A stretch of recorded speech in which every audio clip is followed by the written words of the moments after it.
Our next guest is no stranger to climbing her way to the top and getting exactly what she wants. Omarosa is a confidant to Donald Trump before leaving the White House in spectacular fashion. Not one to shy away from a contest, she's now putting herself in the spotlight like never before and taking on Australia's Big Brother VIP. But are we ready for her? I went from the projects to the White House. How successful was that? You don't sit with the President of the United States by not being successful.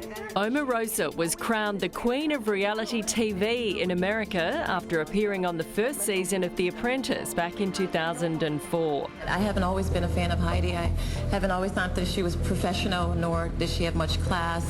She went on to work with Donald Trump's production company before being employed by him again once he was president. Let's make Mr. Trump the next president of the United States! She also worked in the Clinton administration, and after growing up in poverty, Omarosa knows how to fight hard. But out of all the controversies that surrounded Trump's presidency, her sensational exit captivated America and made her a New York Times best-selling author.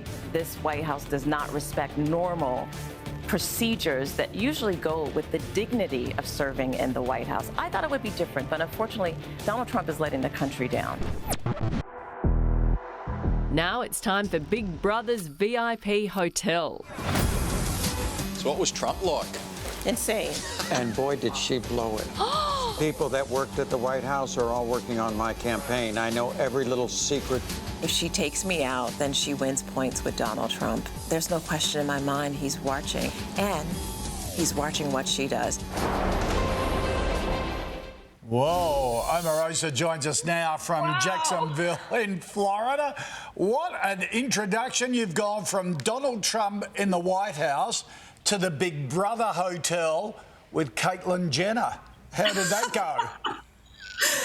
You know, first of all, thanks for having me on. And I was so excited to come to Sydney. It was my first trip to Australia. And I wasn't expecting the 14 days of quarantine. But boy, once I got out of lockdown, I was ready to go. And I made such incredible friends. So I want to shout out Matt and Dane and, of course, Luke. Yeah, you're not shouting out Caitlyn.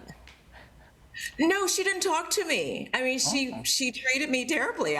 She just didn't talk to me. She was so busy talking about her campaign. Ironically, she was running for the governor of California while she was in the House. And so I think she thought she was kind of playing to Donald Trump because she's such a big Trump supporter and she loves everything that he does. And so she thought by being nasty to me, like he was nasty to me, that she would curry favor with him. And so it was really, really sad that she, you know, just kind of tried to separate me and isolate me. And she tried to turn the girls against me, as you'll see in the episodes that come. It was just really sad. I thought I was getting away from all that Trump stuff. And here she walks in with her red mega hat and she's still on campaign mode. Wow. It was really, really hard. There seems to be more politics in the Big Brother hotel than in the White House. Any other similarities?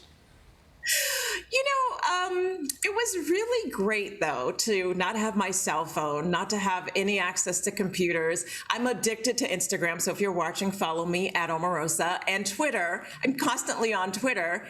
And so I was happy to be without phones or access to any of my social media platform. So it sounds like it was, you know, a pretty difficult situation in the Big Brother house. What was it like in the White House with Trump? Yes, certainly the White House was so much different than the Big Brother house. The Big Brother house is a game, whereas serving in the White House and serving my country was an honor. To have an opportunity to make decisions that impacted millions of African Americans' lives, because that was my job. I took it very, very seriously. And so as much as I love reality TV and being an entertainer, I have to tell you, being a political appointee and having millions of people depend on you is something that I take at heart and take very seriously. Yeah, absolutely. What shocked you most about working in the White House? I think the hardest part was being away from my family. I'm very close, of course, to my husband and to my mom and my very large family. And so the fact that I could not attend birthdays or funerals and do any of that, it was really hard because the job requires 16, 17-hour days. And that was probably the most difficult, and not to mention some of the craziness that I'm sure you heard about going on in the White House, and the impeachment and all of that other kind of drama. But somehow I survived all of it, and I had a chance to come down to Sydney and live the dream, I guess. Yeah, because you were on Trump's team, and then boy, did you turn on him. You wrote a book about him. How hard did it get working closely with him?